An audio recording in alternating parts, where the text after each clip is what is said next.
You are pregnant? He shouts. Adaobi, you are pregnant? Tears fall down her cheeks. Papa, please listen. He raises his hand and the sound of the slap echoes in the room. Her face turns with the force. You want to bring shame to my name? Who is the bastard that did this? Tell me now. She opens her mouth but can't speak. The fear grips her throat. Her stepmother, Mama Ifeoma, leans by the doorway, her face cold and proud. She doesn't say a word, but her eyes are saying, good for you. Get out of my house, Adaobi, her father says. Before I do something I'll regret. Papa, please. I didn't sleep around. It was Uncle Chuka, Mama Ifeoma's brother. He's been coming to my room, touching me. And when I tried to tell you last time, shut up, he barks. So you now want to spoil that boy's name too? You, this small Ashawo? You seduced him, Abi? No! Adaobi screams. I didn't. I told you that day You told me nonsense, he yells.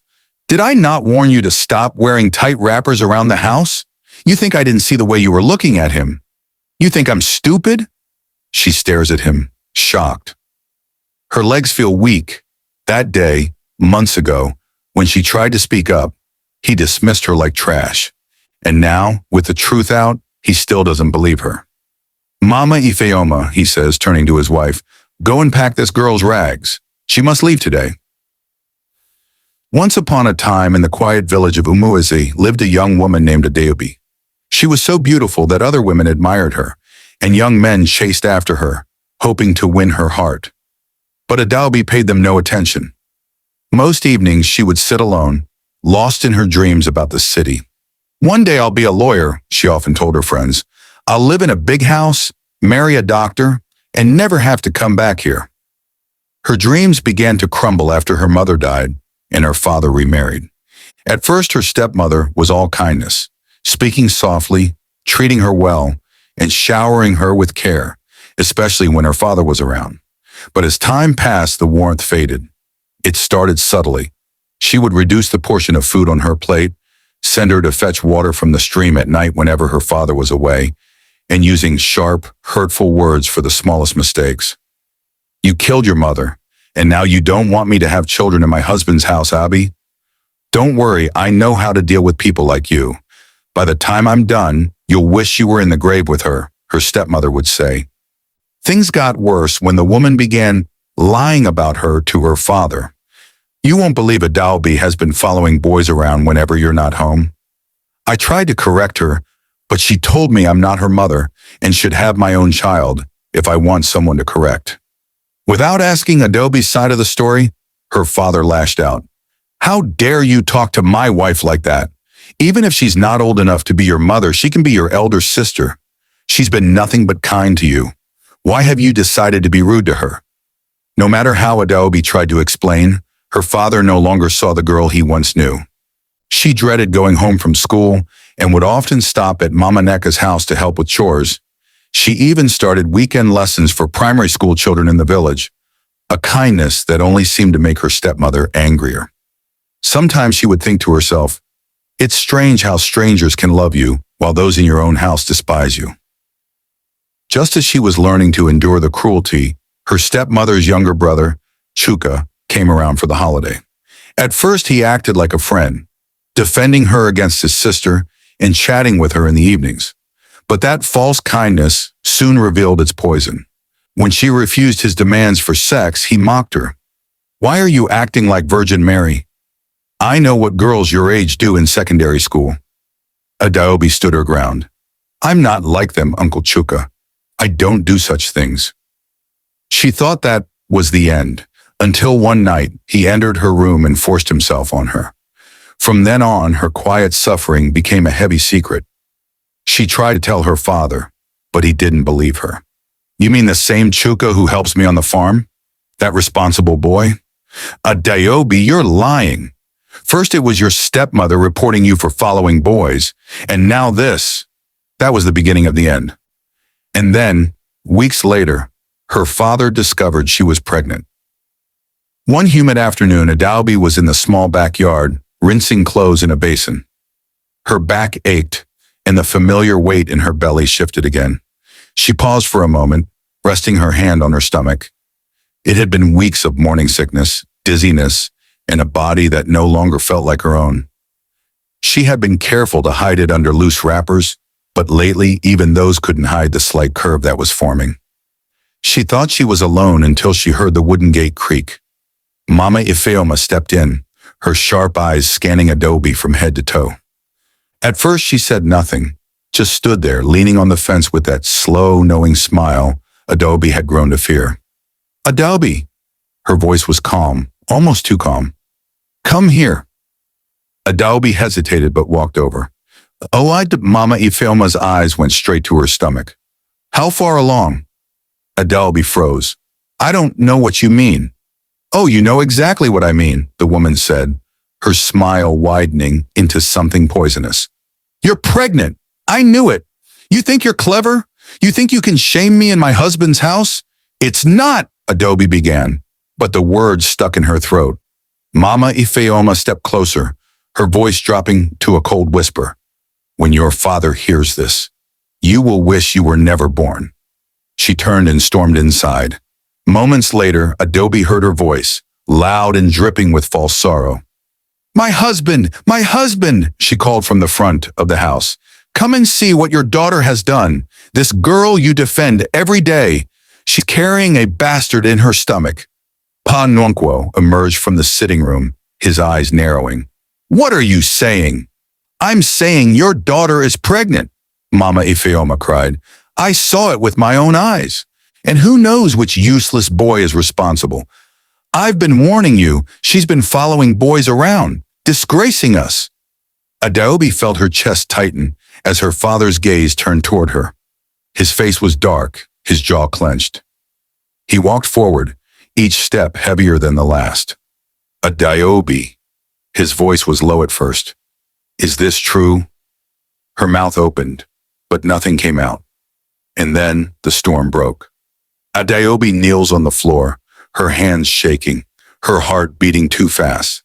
Her father, Pa Nwankwo, stands in front of her, with fire in his eyes. His chest rises and falls like someone who has been running.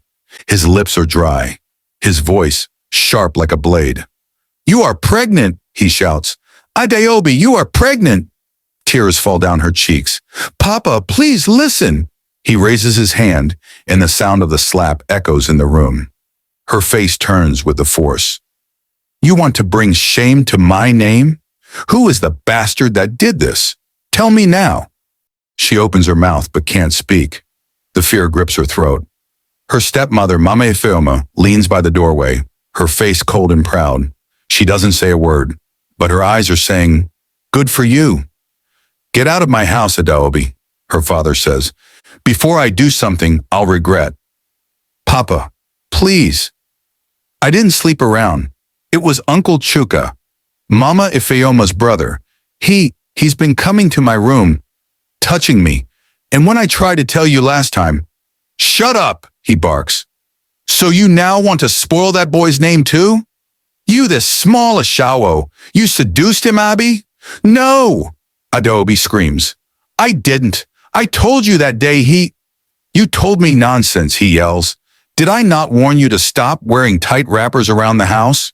You think I didn't see the way you were looking at him? You think I'm stupid?" She stares at him, shocked. Her legs feel weak. That day, months ago, when she tried to speak up, he dismissed her like trash. And now with the truth out, he still doesn't believe her. "Mama Ifeoma," he says, turning to his wife, "go and pack this girl's rags. She must leave today." She gives a wicked smile and turns inside to get the bag. Adaobi sits outside with a small nylon bag and her one old wrapper. Her eyes are red, her slippers are worn out, but her heart is the one truly broken. She was the pride of Yumyus. Everyone in the village used to say, "Look at Adaobi, so respectful, so neat, always helping people." "She will go far," they used to say. "Why can't you be like Adaobi?" Other parents would tell their children. She fetched water for old Mama Neka, helped teach younger ones at the primary school, was always the first to sweep the church every Saturday. She wasn't loud, she didn't gossip, She didn't run after boys. She was just good. But none of that mattered anymore. Now even the air feels like it's judging her. She gets up and starts to walk with no idea where she was going. She just kept walking. The baby moves slightly in her belly, reminding her she's not alone. By evening, her legs are covered in dust. Her lips are dry. Her feet hurt.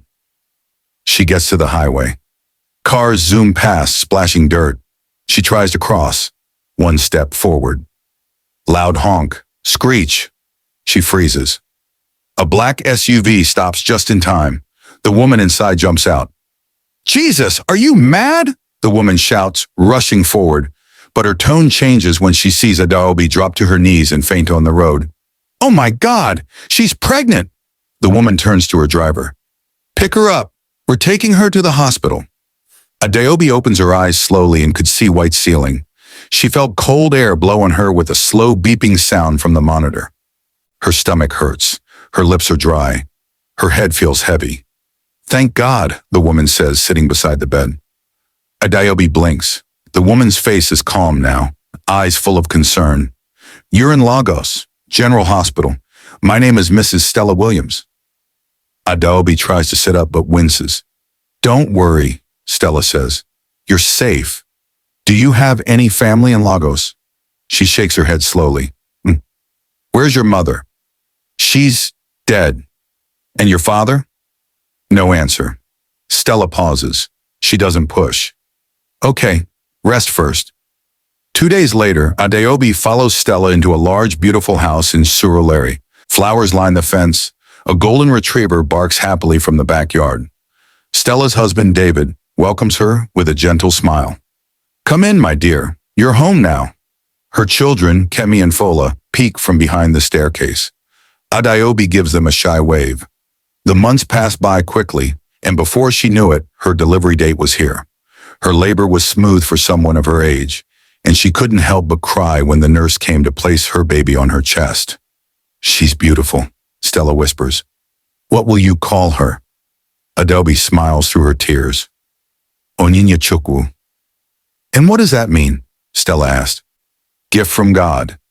"Gift from God," Stella repeats, smiling. In the weeks that follow, Adaobi starts to help with the housework. She wakes up early, helps out in the kitchen, washes the clothes in the laundry room, and also takes care of the children. One evening, David watches her quietly. "She's too smart for just housework," he says, and with that he enrolled her for an evening class.